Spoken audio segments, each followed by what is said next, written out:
Waalaikumsalam warahmatullahi wabarakatuh. Sehat Pak Tri? Sehat, alhamdulillah, luar biasa. Alhamdulillah, luar biasa ya. Udah dari pagi aktivitas ya Pak ya? Alhamdulillah ya. Alhamdulillah. Oke, terima kasih sudah hadir lagi ke studio Radio Nabai Mulia pagi hari ini. Seperti biasa, tentunya akan memberikan ilmu, pencerahan, ngobrol bareng untuk sahabat mulia semuanya ya Pak Tri ya. Siap, dan pagi hari ini temanya saya terus terang seumur-umur baru denger ini.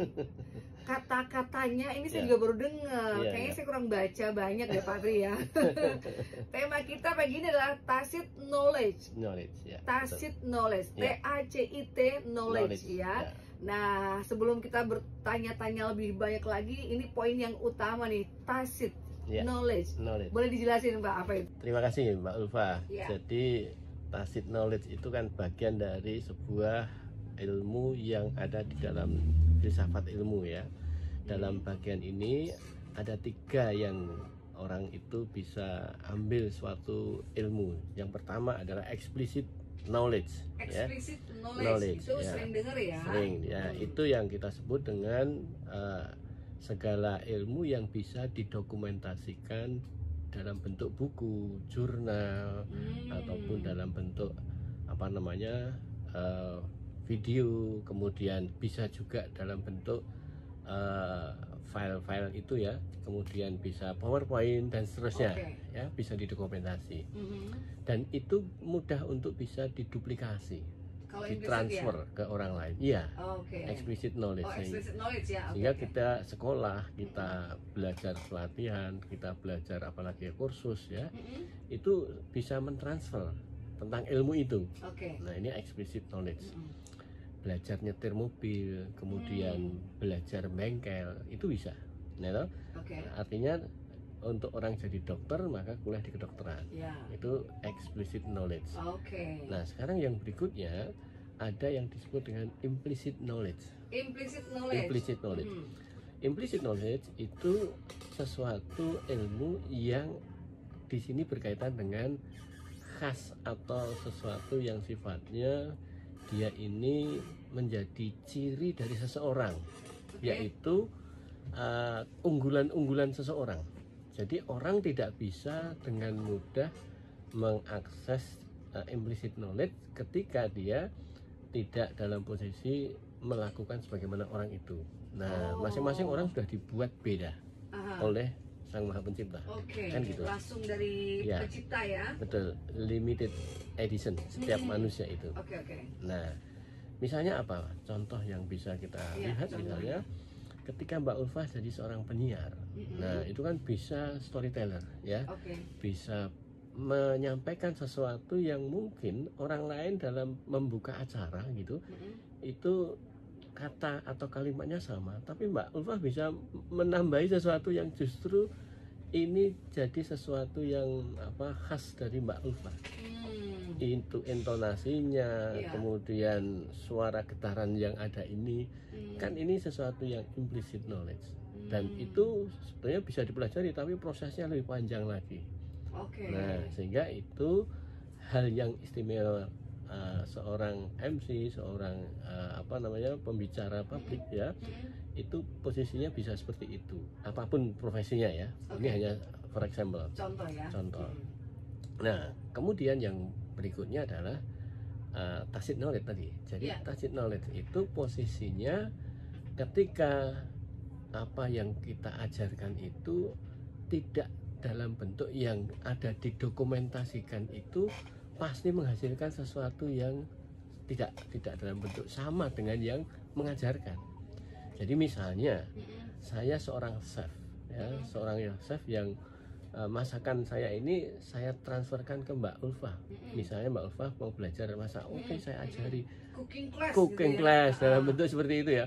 Maka apapun yang ada sudah tertulis dalam bentuk resepnya itu. Kemudian saya melatih Mbak Ulfa juga dengan cara waktunya, kadarnya yang seberapa itu sama. Tapi masalahnya kok hasil rasanya beda, kok bisa gitu. Nah, itu karena ada bagian yang dari saya ini nggak bisa saya transfer. Saya transfer seperti itu pun nggak bisa, karena apa? Sesuatu itu melekat pada diri saya. Apa itu? Berkaitan dengan jiwa saya. Jadi ketika saya melakukan itu, saya tidak sekedar fisik saya yang bergerak, tapi ada sentuhan-sentuhan jiwa yang dalam bentuknya ini yang tidak mudah dilakukan oleh orang di luar saya.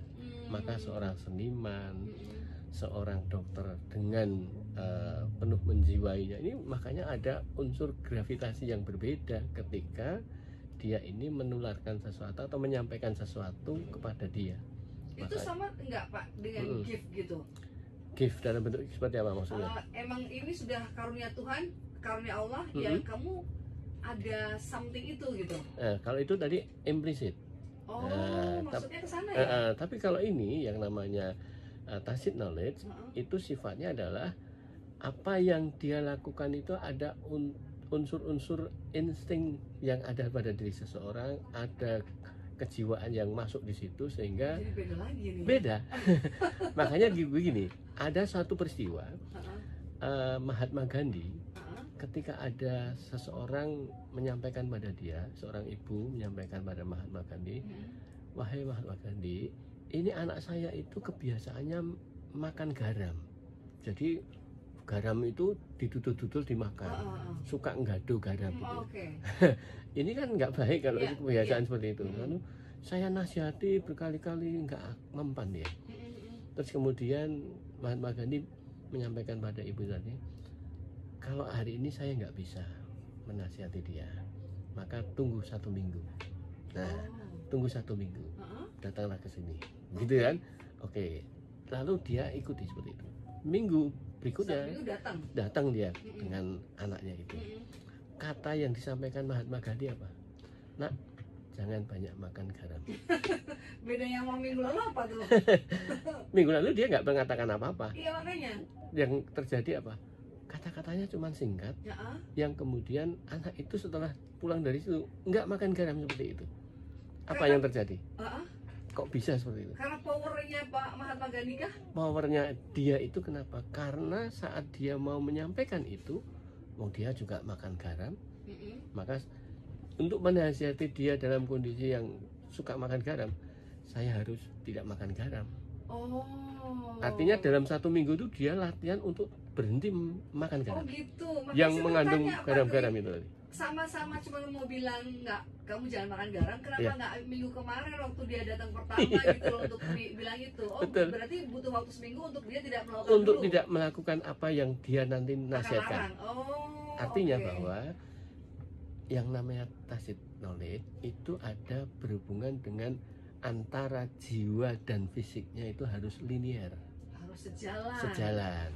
Maka kalau itu kita mau melakukan apapun, maka itu harus menjadi satu kesatuan di dalam tubuh kita ini. Gitu ya. Bentar Pak, saya pengen ini deh agak protes bentar. Karena gini, saya tuh juga udah pakai jiwa. Waktu diajarin ibu saya zaman saya masih muda dulu, belum bisa masak. Masak sop, ibu saya bilang bawang putih 2, garam secukupnya, dan saya 1 pucuk sendok teh itu, udah itu kasih merica, udah terus ditumis lah sekian lama, masukkan apa, saya udah sama plek-plek sama ibu saya, tapi hasil ladanya beda, kuahnya, rasa bawangnya beda. Saya udah pakai jiwa loh Pak, udah linear loh kayaknya loh. Jiwa Mbak Ulfah dalam melakukan itu tidak sekualitas ibu saat melakukan itu. Jadi tuh nggak bakal bisa dicontoh deh kayaknya. Nah makanya itulah yang kenapa kita ini satu, yang pertama ketika kita punya ilmu, jangan pelit ilmu, bagikan aja. Iya, takutnya dicontek ya Pak. Padahal kenapa? Padahal ada tesit tadi ya. Ada tesit. Jadi kalau saya punya ilmu, saya share kepada siapapun, itu tidak usah khawatir karena apa? Secara apa namanya ilahiyah, rezeki orang sudah takaran masing-masing sudah pasti. Itu satu. Yang kedua ini ilmiahnya ada tacit knowledge, bahwa apa yang saya itu waktu punya anak itu, 3 anak saya itu semua dekat dengan saya. Kenapa? Dari sejak bayi saya menangani mulai dari orok, memandikan, menyentuh dia dengan memijat, kemudian apalagi itu dilakukan Pak Tri ya? Saya lakukan. Istri saya nggak bisa seperti itu. Sehingga apa? Sama melakukan kalau orang tua dulang ya istilahnya, memberi makan anak, saya bisa masuk, istri saya susah. Padahal karena feel anaknya udah nggak beda, betul. Kenapa kemudian kita misalnya terhadap anak kecil yang bukan anaknya saja, anak ini dengan orang ini nggak mau, tapi dengan saya kok mau. Iya betul, saya punya saudara gitu loh Pak. Iya, kan ini sesuatu yang sebetulnya ada apa? Ya karena ada kejiwaan dan gerakan fisik yang saya lakukan, sentuhan yang saya lakukan. Ini bukan sekedar sentuhan biasa, tetapi ada tacit knowledge. Wah, saya mau nanya nanti, ini bisa dipelajari enggak? Tapi jangan jawab sekarang Pak. Iya. Kita break dulu ya, jangan kemana-mana, sebetulnya tetap di 100,2 FM.